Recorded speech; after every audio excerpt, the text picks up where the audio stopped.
Assalamualaikum warahmatullahi taala wabarakatuh. Bara Sunda di mana wae ayana tepang dangu deui sareng sim kuring mangna nanagon dina pidangan nu Sunda anu parantos maneh. Nyanak hiji jejer carios muja kaborit bagian anu ka-27 dinten ayeuna teh. Alhamdulillah mang tiasa keneh nyarengan ka Bara Sunda di mana wae ayana. Pidangan ieu dongeng mudah-mudahan ieu dongeng sing janten panglipur kanggo kalbu pang mabrah kana mana Bara Sunda di mana wae ayana. Tumang haturkeun nuhun sekali deui kana parantos subscribe, like, cenderang komen kana channel mang ieu. Kupang rojong ti sadayana nya baraya. Sekali deui mang oge ngapuk nyaon nyuhunkeun dihapunten bilih wae anu kasebet nami nuju alit kasebat asma saparantosna dewasa pon kitu dikasih niran lakuning perlampahan ku ieu carios mang nyuhunkeun dihapunten margi ieu carios karangan mang nyalira nanging taya maksudna naon nya baraya imam saukur kanggo hiburan urang hungkul sadayana.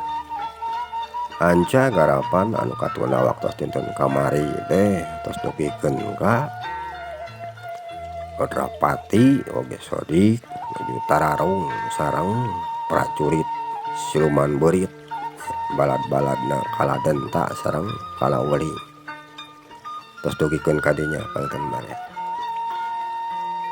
Sumangga baraya sabenerna sanjang kolong ting kana waktos pidangan jejer carios muja kaborit bagian ka-27 ku Mang Sejadi lajengkeun deui wilujeng ngadangukeun.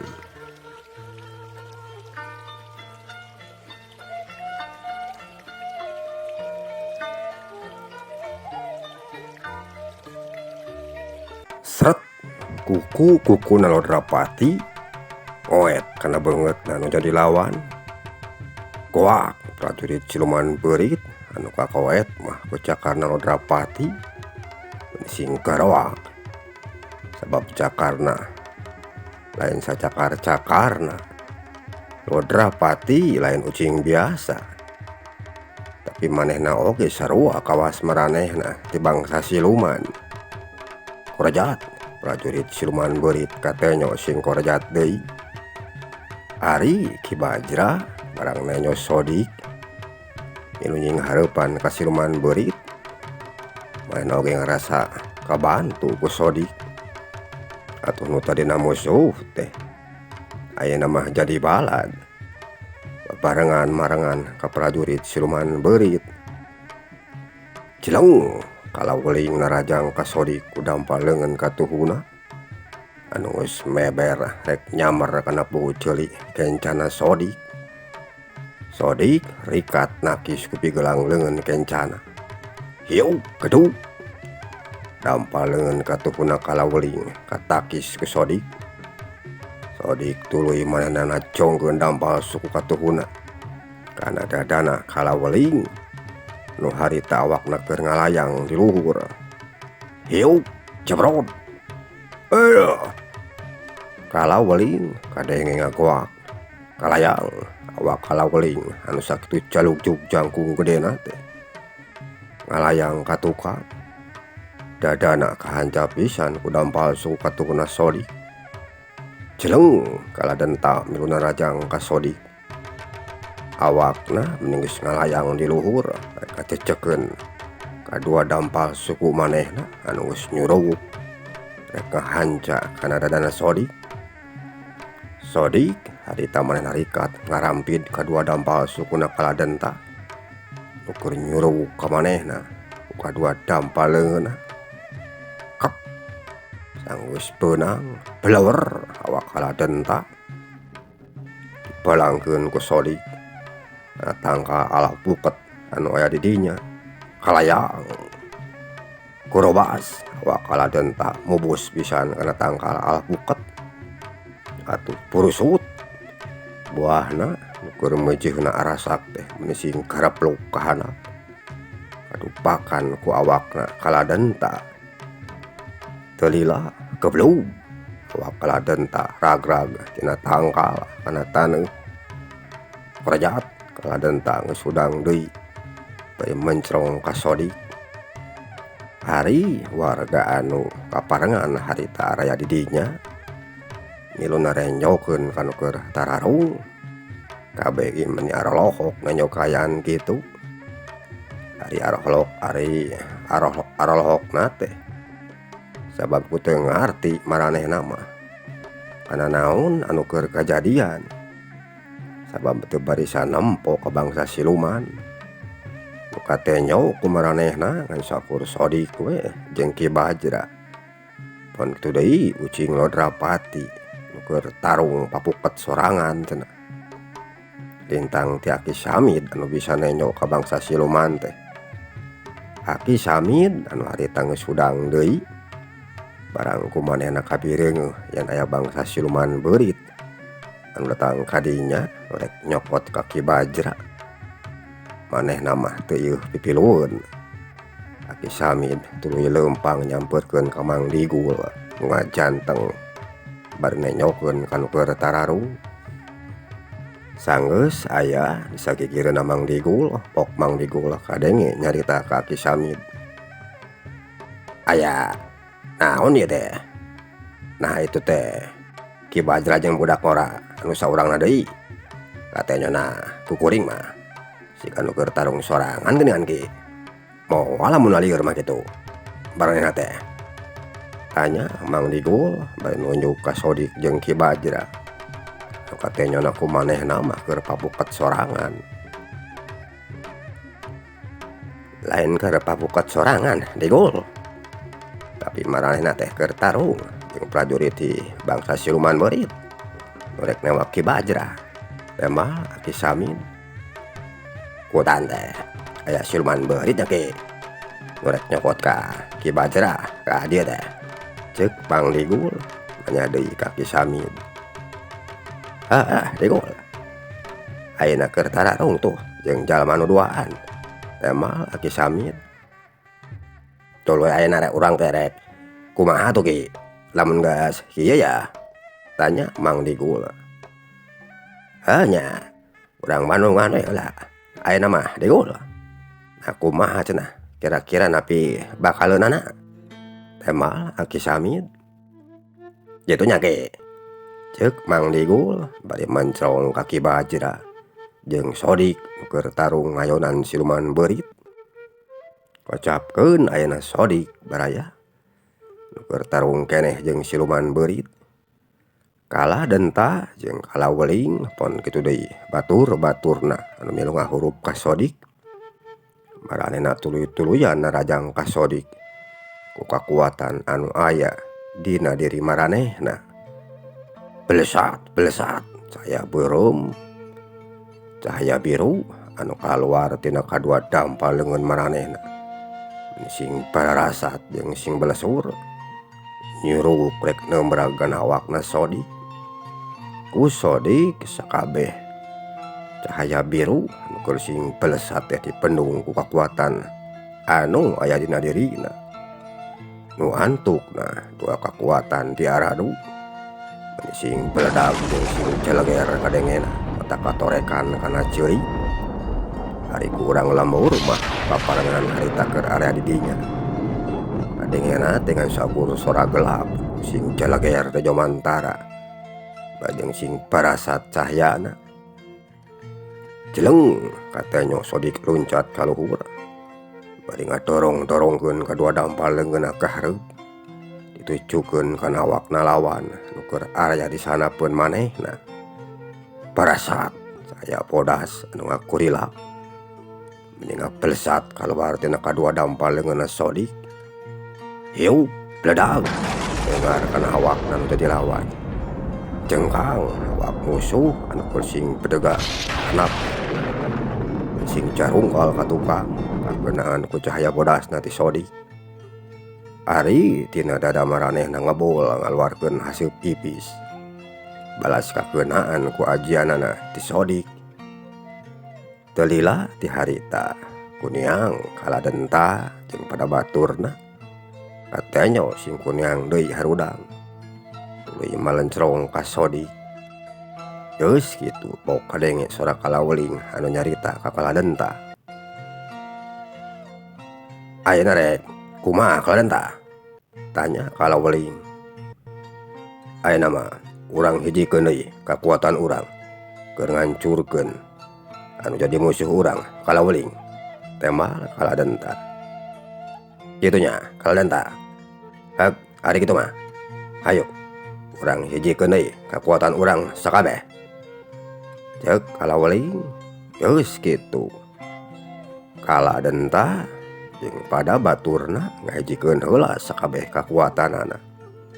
Kekuatan cahaya biru anu dipiboga ku maranehna digabungkeun cahaya biru ku mulung ngajadi hiji nu tadina leutik teh jadi ngagedean buleud tuluy eta cahaya biru teh muter di hareupeun maranehna teu lila blesat cahaya biru nu keur muter teh jual ngablesat muru kana awakna Sodik nu keur nangtung teu jauh ti dinya. Barang cahaya biru rek keuna kana awakna Sodik. Jeleng Sodik ngajauh loncat kaluhur nyingkahan kana cahaya biru. Parasat cahaya ti musuhna nu neumrageun awakna teh milepas ka tukang. Dengar pisan kana tangga kalapa anu aya di satukangeunna Sodik. Bledag rokto angka kalapa beungas saharita. Atuh puriak urang lemur anu kaperengan keur araya dina sanapeun tangka kalapa mah kabeh ge loncatan jadinya sabab sieun katinggang cenah ku tangka kalapa anu teu pupuguh jauh runtuh ceuk manehna mah kalayang korobas geblug tangka kalapa niban kana lemah sorana meninggal geblug matak euneur. Urang lemur bati sing rarenghap nenjok kitu teh. Kocapkeun deui ayeuna Sodik baraya. Sanggeus manehna hasil nyingkahan panarajang tinu jadi lawan. Celek kadua dampal sukuna Sodik nincak deui kana taneuh. Tuluy mancrong ka musuh-musuhna nu keur sing bedega di hareupeun maranehna. Ayo siluman kaluarkeun deui sakabeh pangawasa aranjeun teh. Ceuk Sodik. Heg manusia rasakeun deui pangawasa ti kaula. Temal kaladen ta. Bari manehna ngahijikeun deui sakabeh kakuatan jeung pada baladna. Kocapkeun ayeuna ucing Lodrapati anu harita keur tarung jeung prajurit siluman beurit anu sajena. Lodrapati manehna keur dihurup pun obatan. Lodrapati manehna oge ngarasa karagok nya hareupan siluman beurit teh. Sabab cirimna masih keneh dina wujud ucing. Reg Lodrapati atenjo manehna ngaraneg heula. Geus kitu manehna ngakibageun awakna. Lodrapati sanggeus ngakibageun awakna. Les jirim ucing les. Jangelek jadi wujud Lodrapati anu sajatina. Awak Lodrapati meni jalug-jalug jangkung gede. Malah maleuwih gede awakna teh tibatan prajurit siluman beurit. Sanggeus robah jirimna pok kadenge Lodrapati nyarita ka prajurit anu opatan. Aya geura ayonan ayeuna mah kaula anjeun siluman beurit kaula siluman ucing dileg-leg sia kabeh oge ku kaula mah. Ceuk Lodrapati bari mencrong kana opatan. Kaula sakabeh moal sieun ing hareupan anjeun sanajan nya ge anjeun ti bangsa siluman ucing. Ayo maju ayeuna mah. Temal salah saurang prajurit siluman beurit. Lamun nya mah kitu rasakeun saya oleh-oleh ti dewek keur maraneh kabeh. Temal Lodrapati ngejarkeun teh rek mere oleh-oleh cenah. Cileng Lodrapati luncat ka hareup narajang kana opatan. Ari awakna meni geus ngalayang di luhur, gerakanana cepet.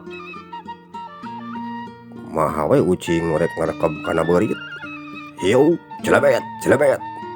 Kadua dampal suku jeung leungeunna Lodrapati teu kanyahoan. Mending geus sing celebet deui ngahanca kana careham kenca jeung katuhuna anu opatan. jungkal prajurit anu opatan awakna sing garablog niban kana lemah. Teu lila celek adu adampal sukuna Lodrapati geus nincak deui kana taneuh. Nangtung ajeg di hareupeun musuh-musuhna. Nu sing kaloler dina saluhureun taneuh. Aya udang sia cucurut. Tak mah di mana-mana we moal ngaluhuran sirah sia. Cek Lodrapati bari ngapadega melak cangkeng dituna teh di hareupeun musuhna. Korejat prajurit anu opatan geus katanya deui sing korejat harudang. Tuluy malancrong ka Lodrapati. Kurang ajar, rasakeun saya. Tema salah sabarang prajurit di Siluman Berit bari loncat narajang ka Lodrapati anu keur ngapadega di hareupeun manehna. Dampal suku katuhuna mending geus ngalayang rek nyamer kana careham kencan Lodrapati. Lodrapati suku nu keur ngalayang teh teu diantep, mendingan sakilat ditewak ku kadua dampal leungeunna. Sanggeus beunang blewer awakna eta prajurit teh dipalangkeun ka Jamantara. Mendingan pelesur nyuruk ka luhur. Awakna kakalayangan bari jeung roroesan anu keur neangan pamuntangan. Teu lila ti harita les nyiles geus teu katanya deui duka teuing tuluy ka mana leosna. Ari prajurit anu tiluanana deui barang nenyo baturna geus dipalangkeun ku Lodrapati. Jeleng maranehna laluncatan ka hareup.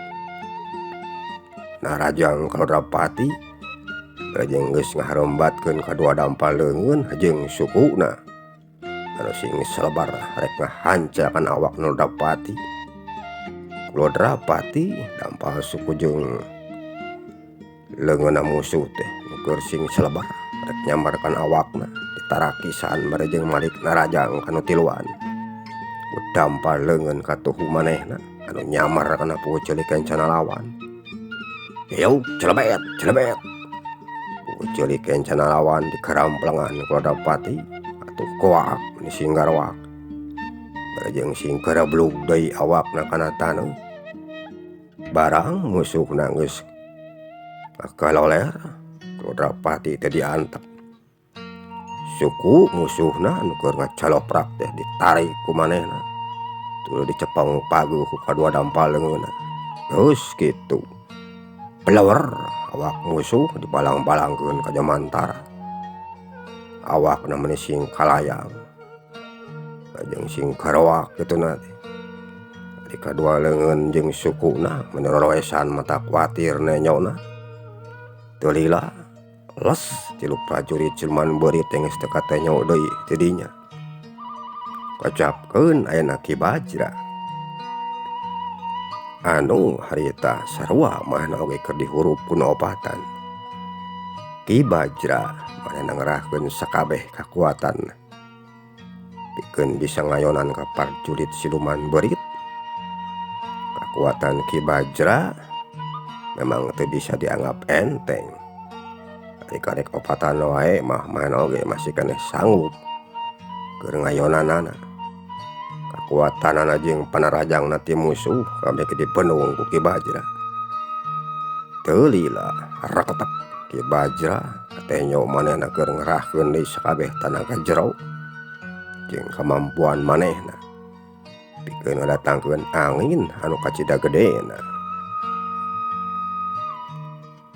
Rengse mapatkeun sakabeh campe pamakena gelebu.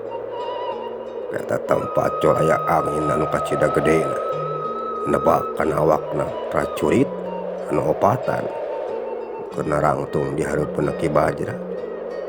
Angin anu kacida tarikna teh nebak kana awakna anu opatan. Kalayang awak prajurit kasapu ku eta angin. Awakna meni sing kalayang ka Jamantara dibarengan ku sora angin anu tuluy ngakuru. Lila suara angin beuki ngaletikan kadengena. Tungtungna les suara angin geus teu kadenge deui. Renghap Ki Bajra narik napas jerona bari mulihkeun deui sakabeh tanagana anu bieu geus kakuras sanggeus ngadatangkeun angin anu sakitu gedena. Kocapkeun ayeuna Sodik baraya anu masih keneh nying hareupan kaladenta jeung baturna. Harita kaladenta jeung pada baladna maranehna ngaharijikeun deui cahaya biru. Tuluy eta cahaya biru teh didorongkeun ka Sodik. Cahaya biru anu keur ngapelesat mulu ka Sodik ayeuna mah ku Sodik teu diantep tapi ditahan ku kadua dampal leungeunna bari manehna ngerahkeun sakabeh kakuatan anu aya dina dirina. Cahaya biru nu keur nyuruk teh muter di hareupeun Sodik sabab katahan ku kakuatanna ti Sodik. Teu lila pelesat cahaya biru nu keur ditahan ku Sodik teh jolo malih ka kaladenta jeung pada baladna. Tuluy neumrag pisan kana awak maranehna. Yeuh, bledak, bledak, jungkal. Awak kaladenta jeung nu sejenna sing carenghang katukang. Alayang, blak. Awakna nalangkarak pengkang dina salureun taneuh. Golokok maranehna ngarutahkeun getih kental tina sungutna. Kabeh sing caloprak dina luhureun taneuh. Teu pina we ti lauk anu kalimpaskeun ka darat. Sing karapak jeung sing carengkeng awakna. Keur sajongjonan mah kaladenta jeung pada baladna. Can aya nu hudang deui saurang oge. Tayana wae maranehna keur ngarasakeun heula ka nyeri meureunan. Balas kakeunaan ku kakuatan ti elmu maranehna anu maralik ka dirina sorangan. Tapi sanggeus meunang sabaraha lila mah kuniang kaladenta jeung pada baladna. Katenyo geus sing kuniang deui harudang. Teu lila pok kadenge kaladenta anu nyarita ka kalaweuling. Kalaweuling, hayu ayeuna mah urang kabur ti dieu.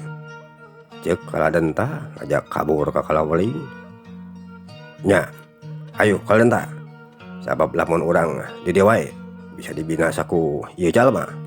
Temal kalaweuling bari sing karajeleng laluncatan kana salureun tongong kudana. Kuda tuluy ditalegarkeun. Awakna kuda mimiti sing kalayang ka jomantara. Bajeng sing cerehem kituna teh tak muringkak bulu-punu. Ari Sodik barang nenyo musuhna geus rek kalabur ti dinya. Manehna ngagerowan ka Lodrapati. Lodrapati, kadi anjeun sakedeung mah. Ceuk Sodik bari ngakupai ka Lodrapati. Lodrapati manehna teh tatalangke.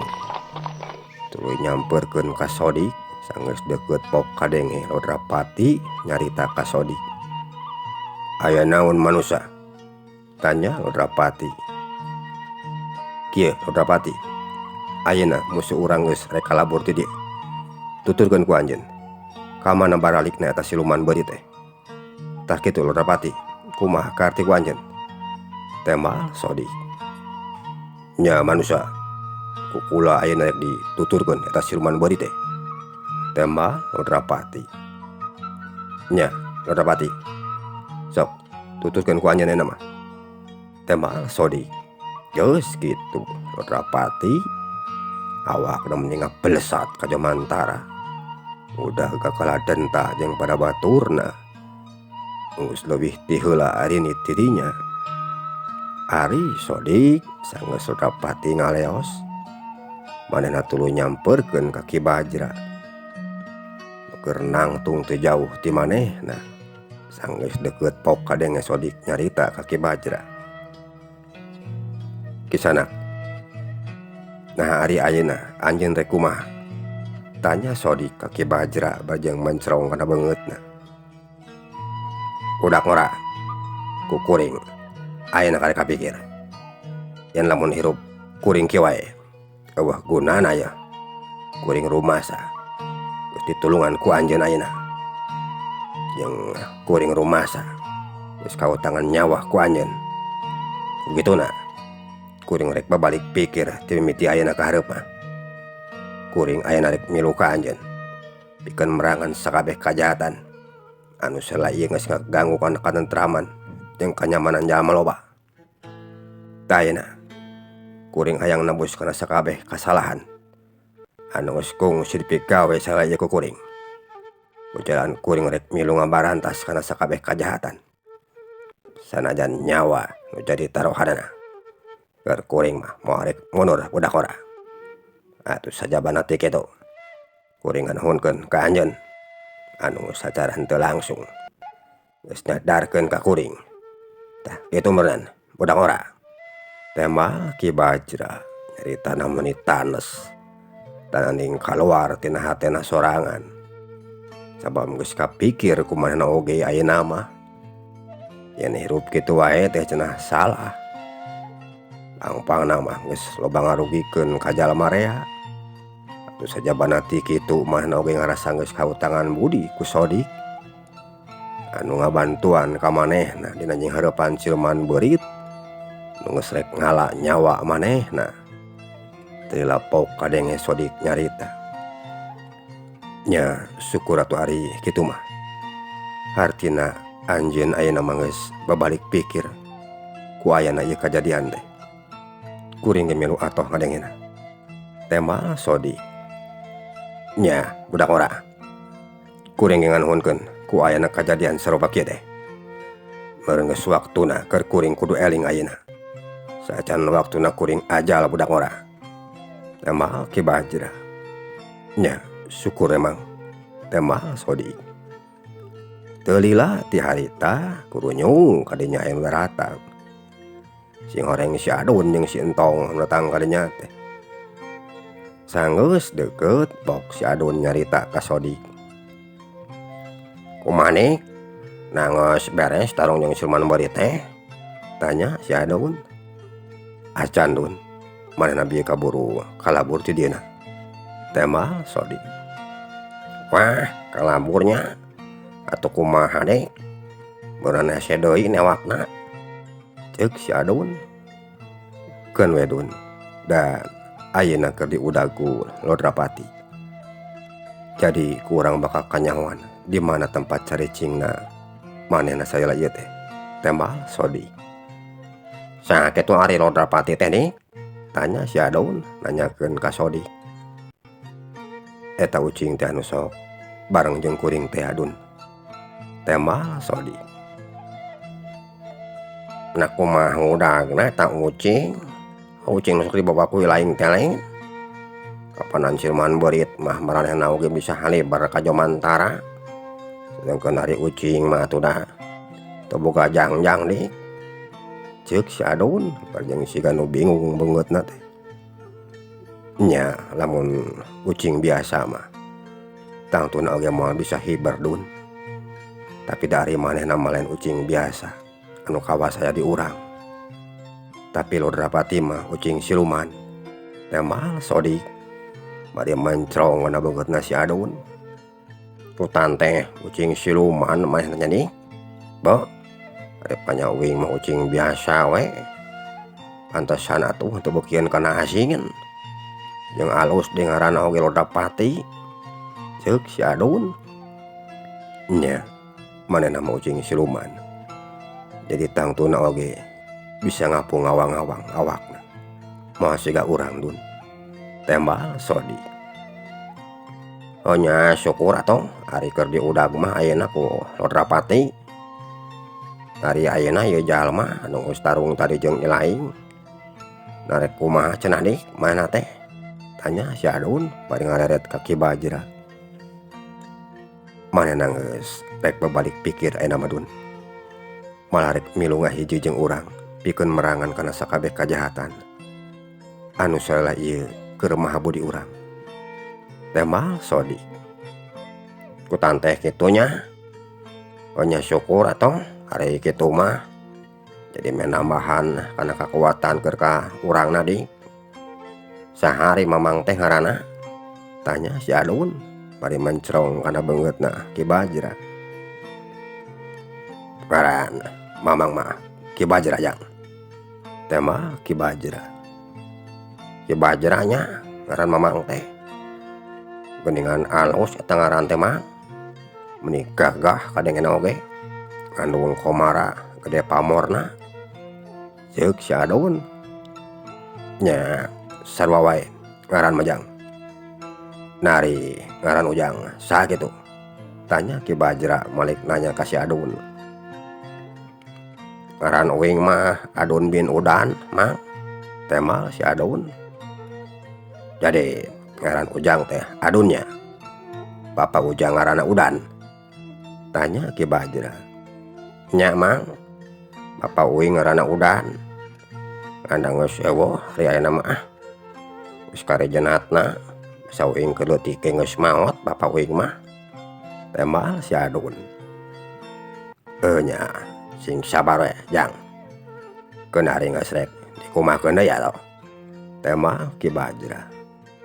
Nya mang tak uing mah lamun ayeuna naon teh moal aya anu mela sabab dulur geus suwung barayang geus teu boga tang ti indung uing we hungkul meureunan temal si Adun. Nya keun we Jang lamun ayeuna naon ka Ujang mah mamang jeung batur-batur Ujang oge moal rek cicingeun atuh piraku deui ceuk Ki Bajra.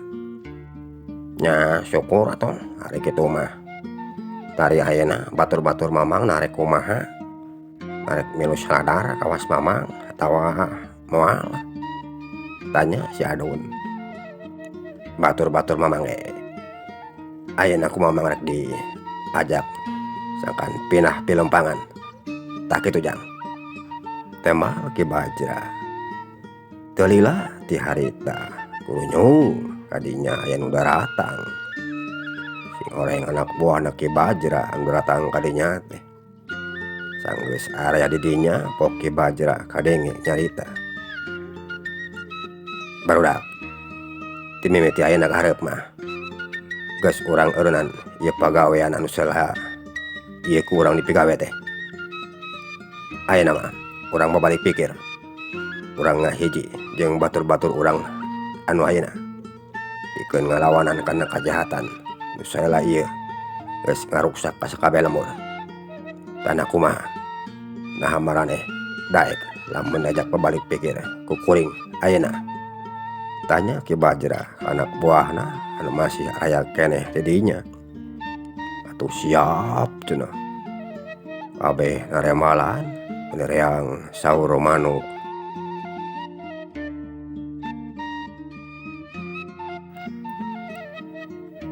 Tah kitu geuningan Jang bieu jawaban ti barudak mamang oge yen maranehna teh rek parinah jalan Pilempangan kawas mamang ceuk Ki Bajra ngajak nyarita ka Sodi. Nya syukur emang ari nya marek parinah jalan Pilempangan temal Sodi. Geus kitu mah kabeh silih warawuhkeun heula maneh masing-masing bari nyarebutkeun ngaranna jeung silih patarema leungeun silih hampura. Teu lila ti harita kurunyung keur kitu teh aya Pak RT jeung warga lemur anu sejena anu milu nyalampeurkeun ka Sodik jeung pada baturna. Jawa timang digul jeung Aki Samid pon kitu deui para centeng-centengna anu teu milu nyalampeurkeun ka dinya teh maranehna mah tuluy marulang deui ka imahna Mang Digul. Sanggeus Pak RT jeung anu sejena araya di tempat caricingna Sodik pok kadenge suara Pak RT anu nyarita ka Sodik. Kumaha ieu teh Jang jadina jeung ari ieu narek dikumahakeun cenah garong teh tanya Pak RT ka Sodik. Kieu Pak RT ieu garong anu tadi kungsi tararung jeung kuring pon kitu di anu sejena maranehna ayeuna mah geus rek babalik pikir geus rek parinah jalan Pilempangan jeung rek ngabantu ka kuring pikeun merangan komplotan garong anu sejena jeung rek milu merangan ka bangsa siluman beurit anu biengis daratang ka dieu. Tah ku kituna kuring ayeuna menta ka Pak RT jeung warga anu sejena pikeun daek ngahampura ka maranehna anu salaya ieu geus milu ngaruksak kana katentraman jeung kanyamanan jalma rea. Sabab ayeuna mah maranehna geus rek babalik pikir jeung milu merangan kana sakabeh kajahatan nu keur dising hareupan ku urang ayeuna. Tah kitu Pak RT. Tembal Sodik. Kutan teh kitu nya Jang. Ari keur Bapa mah adenge kieu teh ngarasa bunga. Jeung aya nuhuna we ari geus babalik pikir mah. Komo ayeuna jeung Ujang rek milu merangan kana sakabeh kajahatan anu keur aya di urang. Yang kacida atoh na ngadengena oge Jang. Sugan atuh ti ayeuna ka hareup mah sakabeh kajahatan teh sing buru bisa direngsekeun. Ceuk Pak RT. Nya Pak RT. Sugan atuh sing buru bisa direngsekeun ieu sakabeh masalah teh. Tembal Sodik. Tah ayeuna mah hayu we urang ka Arimah heula. Urang di ditu urang ngawarangkongna bari cai kopi atuh di ditu mah. Ceuk Pak RT ajak ka imahna heula ka Sodik jeung anu sejena. Atuh geus kitu mah bring Pak RT jeung Sodik pon kitu deui baturna kairing keluarga anu sejena laleumpang muru ngaler rek tuluy ngajugjug ka imahna Pak RT. Jag urang tuna heula Sodik jeung pada baturna pon kitu deui Pak RT jeung wargana anu dina peuting harita keur laleumpang rek muru ka imah manehna. Ayeuna urang nyaritakeun deui Rodrapati baraya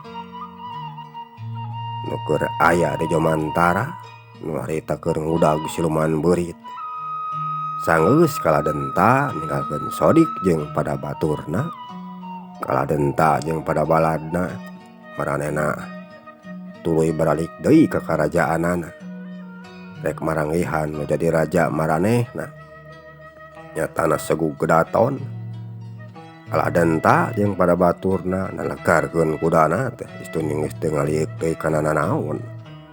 Bakating ku hayang buburu narepi ka nagarana. Maranehna teh nyahoon yen di satukangkeun maranehna teh aya Rodrapati nu keur nyuruk nuturkeun ka manehna. Sanggeus aya di saluhureun karajaan kaladenta jeung pada baladna maranehna nyerorot tarurun ka handap kadareuketan ka istana karajaan.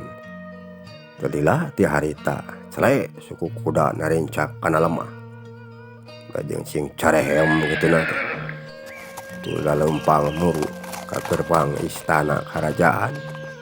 Sanggeus ara di gerbang istana pus maranehna arasup ka buruan karaton. Jadilah cerut kaladenta jeung pada baladna katenyo tarurun dina tonggong kudana. Tuluy arasup ka jero karaton. Di jero katenyo aya Segug Gedaton anu keur diuk dina kursi gading gidang gelang kancanana. Dibaturan ku patih jeung para mantri.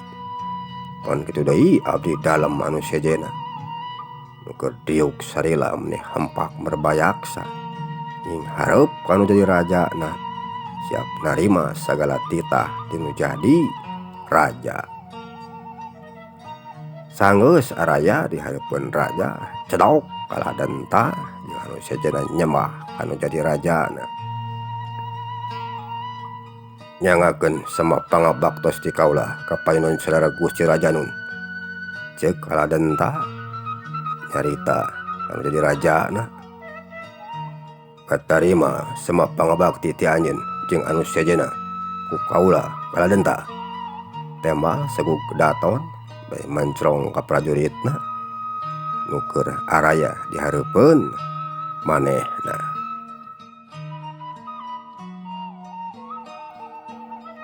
Baraya Sunda ngusake heula hancagarapan dongeng dina jajar cariyos Mujaka Beurit bagean anu ka 27. Insyaallah bagian anu ka-28 aku mangsi jadi lajengkeun deui dina waktos sareng dinten saterasna. Mangaturkeun nuhun kana sagarupi perhatosanana.